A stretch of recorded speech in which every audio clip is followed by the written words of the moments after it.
기도하겠습니다. 좋으신 아버지 하나님, 오늘도 저희들에게 새날 허락하여 주시고 또 주님의 말씀을 묵상하며 이 하루를 출발할 수 있게 하시니 감사를 드립니다. 오늘도 우리에게 주신 말씀 붙들고 이 땅에서 믿음의 사람으로 하나님 나라를 드러내는 삶의 자리가 되게 하여 주옵소서. 무엇보다도 우리가 먼저 믿음의 백성으로 택함 받았사오니 주님, 오늘 우리에게 주신 이 삶의 자리를 통해서 주님께서 기뻐하시고 또 온전한 뜻이 무엇인지를 잘 알고 살아가는 자리가 되기를 원합니다. 그래서 주신 말씀으로 마땅히 해야 할 일을 감당하게 하여 주시고 또 드러낼 일을 마땅히 드러내며 살아가는 주님 앞에 깨어있는 사람들 되게 하여 주옵소서. 우리 구주 예수 그리스도의 이름으로 기도드립니다. 아멘. 오늘 우리에게 주신 말씀은 사도행전 24장 22절에서 27절입니다.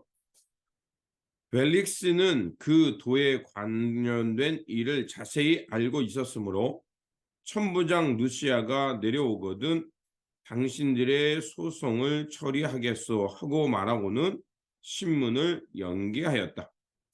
그리고 백부장에게 명령하여 바울을 지키되 그에게 자유를 주고 그의 친지들이 돌보아 주는 것을 막지 말라고 하였다.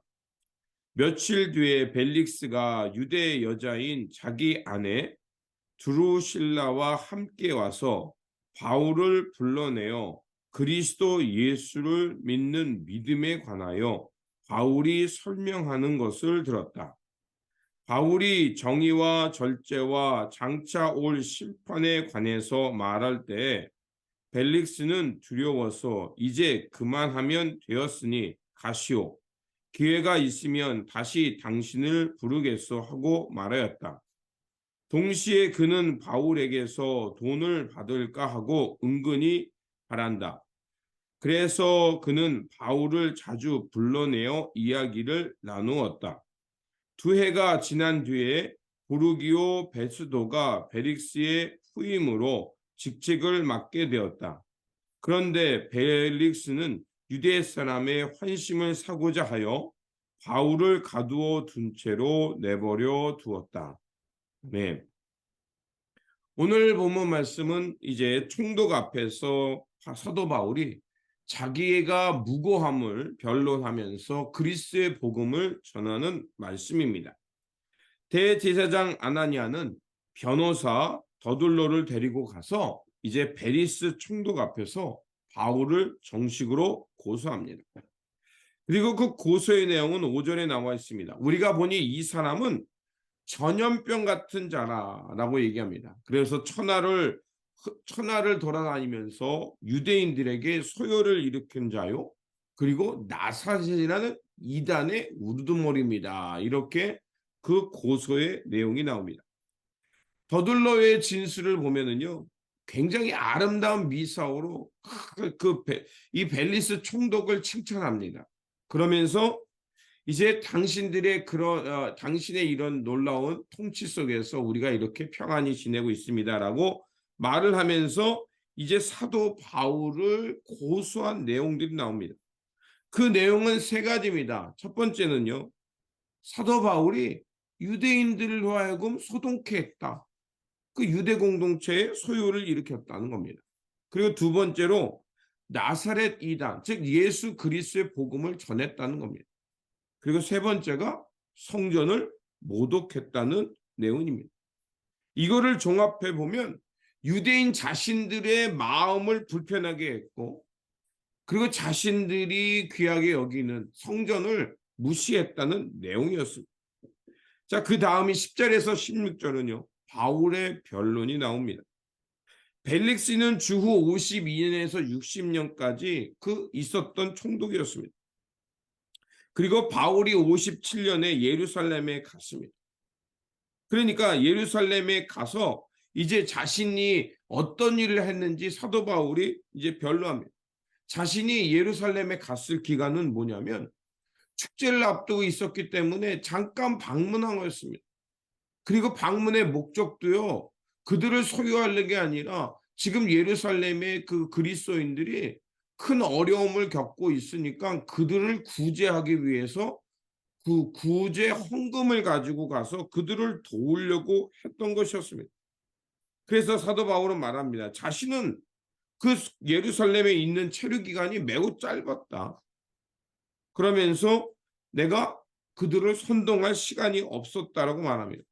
그리고 소요 사태가 일어난 것은 자신을 미워하는 급진 유대주의자들이 선동해 가지고 바울을 미워하도록 했다는 것입니다.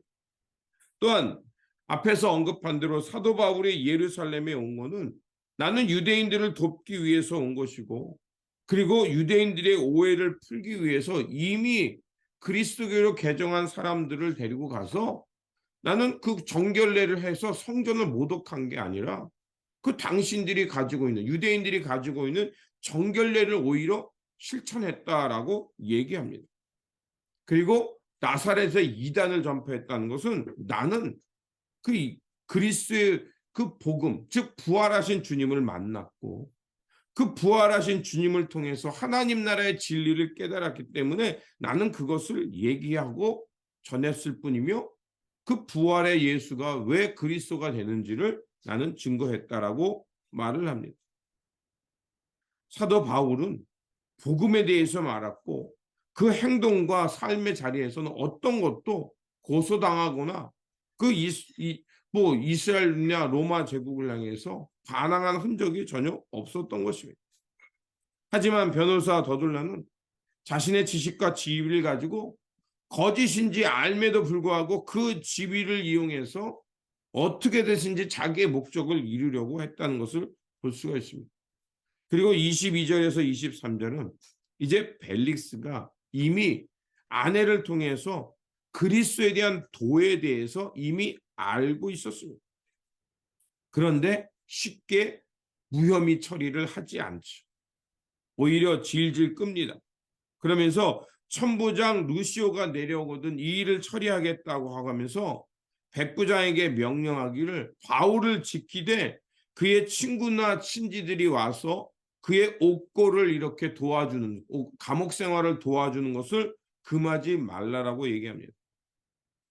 이 총독 벨리스가 들어도 이 문제는 전혀 고속거리가 되지 않았다는 것을 알고 있었고, 사도 바울에게 이미 그것이 그 죄가 성립되지 않는 것을 알았기에 자유함을 주었던 것을 볼 수가 있습니다. 지금 사도 바울이 자신 앞에 있는 것은 나사렛 예수 그리스도에 대한 복음 때문이고, 그 유대교 안에서 일어났던 그 교리의 문제였기 때문에 재판할 필요가 없었습니다.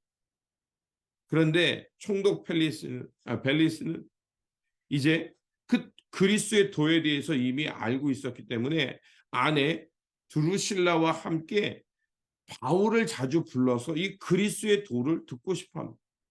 그리고 마지막 때 하나님의 심판의 얘기를 듣자 그는 두려워했습니다. 그런데 그와 함께 어떻습니까? 그 하나님의 복음을 듣고서 두려워는 했는데 두려워하는 것으로 끝났습니다. 그리고 한쪽으로는 뭐냐? 사도 바울이 유대인을 돕기 위해 구제 헌금을 가지고 왔다 그랬죠.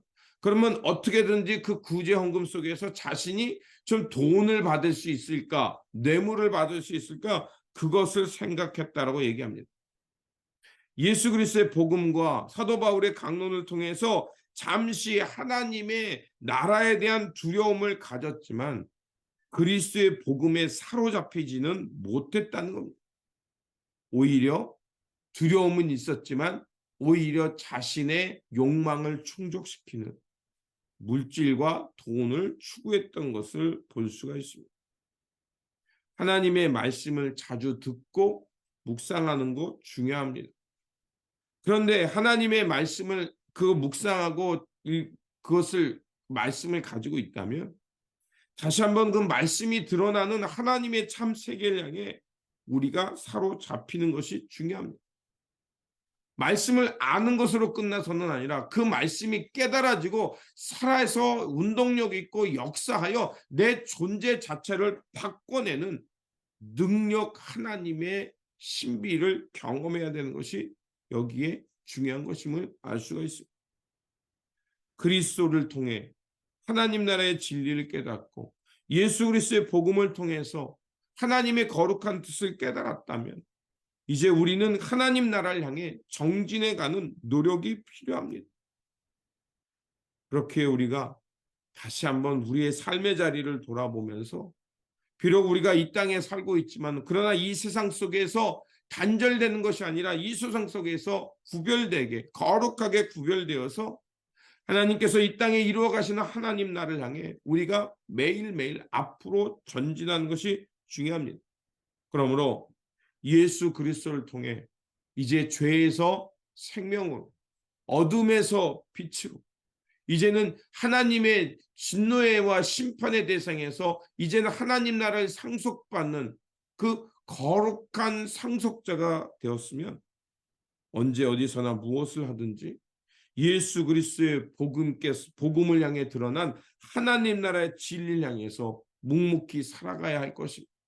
더 이상 세상과 하나님 나라 사이에 갈팡질팡하며 어느 길을 갈까 우왕좌왕하는 것이 아니라 마음의 중심을 잡고 하나님 나라의 복음을 향해 묵묵히 나아가야 할 것입니다. 그래서 우리의 삶이 하나님 나라를 드러내는 이정표가 되어야 되고 우리의 족적은 후손들에게 하나님 나라를 바르게 드러나는 흔적, 삶의 흔적이 되어야 할 것입니다. 이러한 믿음의 길을 잘 완수해내는 저와 여러분들이 되시기를 주님의 이름으로 축원드립니다. 기도하겠습니다. 진리의 하나님, 예수 그리스도의 복음을 통해서 하나님 나라의 진리가 무엇인지를 깨닫게 하여 주시고 또 하나님과 사람들 앞에 우리의 삶이 어떠해야 되는지를 깨닫고 살게 하시니 감사를 드립니다. 벨릭스 부부처럼 하나님의 말씀을 듣고 잠시 두려워하는 것으로 그치지 않게 하시고 우리의 삶과 내면이 변화되어 예수 그리스도 오시는 그날까지 사명을 잘 감당하게 하여 주옵소서. 오늘도 우리에게 사명의 자리 주셨사오니 하나님과 바른 관계를 맺으며 언제 어디서나 무엇을 하든지 하나님 나라의 옳음과 바름을 향해 살아가는 깨어있는 성도들, 예수 그리스도의 진리에 사로잡힌 삶이 되게 하여 주옵소서. 우리 구주 예수 그리스도의 이름으로 기도드립니다. 아멘.